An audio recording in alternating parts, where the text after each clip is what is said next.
రేవంత్ రెడ్డి పరిపాలన ఎట్లా అనిపిస్తుంది అంకుల్ మీకు? ఇంకా బస్సు నడిపిస్తుండు మంచిగా. అంటే ఫ్రీ బస్సుల వల్ల ఉపయోగం ఉందంటారా? ఆ? ఫ్రీ బస్సుల వల్ల ఉపయోగం ఉందంటారా? ఏమో ఎక్కటోళ్ళకు ఆడోళ్ళకు ఉన్నది, మగవాళ్ళకి ఏమున్నది పైసలు పెట్టి ఎక్కాలి. కానీ మగవాళ్ళకు కూడా ఇచ్చుకుంటూ పోతే మరి రాష్ట్రంలో పైసలు ఏడికెళ్ళి వస్తాయి? సన్న బియ్యం కూడా ఇస్తుండు కదా చేస్తున్నాడు ఇప్పుడు. అట్లనే ఏదో ఇక 3 ఏళ్ళు చేస్తాడు ఇక.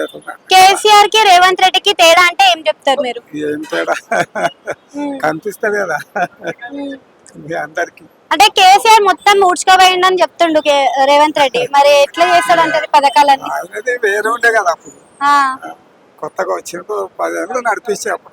సన్న బియ్యం ఇస్తుండు కదా ఈ లీటర్ నుంచి ఇప్పుడు ఎట్లా? ఇప్పుడు వచ్చింది సన్నది ఇస్తారు, సన్న బియ్యం బుర్రాలు కూడా ఇస్తారు. కేసీఆర్ ఉన్నప్పుడు సన్న బియ్యం ఇస్తా అన్నాడు కానీ ఇయ్యాడు, మరి ఇప్పుడు సన్న బియ్యం వచ్చినాక ఇస్తాడు, ఆ.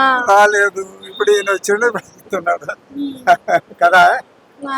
ఎక్కడెక్కడ ఇస్తుంది సరే అది చూడు. ఏ ఊర్లో ఇస్తుంది? హైదరాబాద్ లో లేదు ఇంకా. లేదు ఇంకా ఉన్నప్పటికి ఇస్తున్నాడు. మొన్న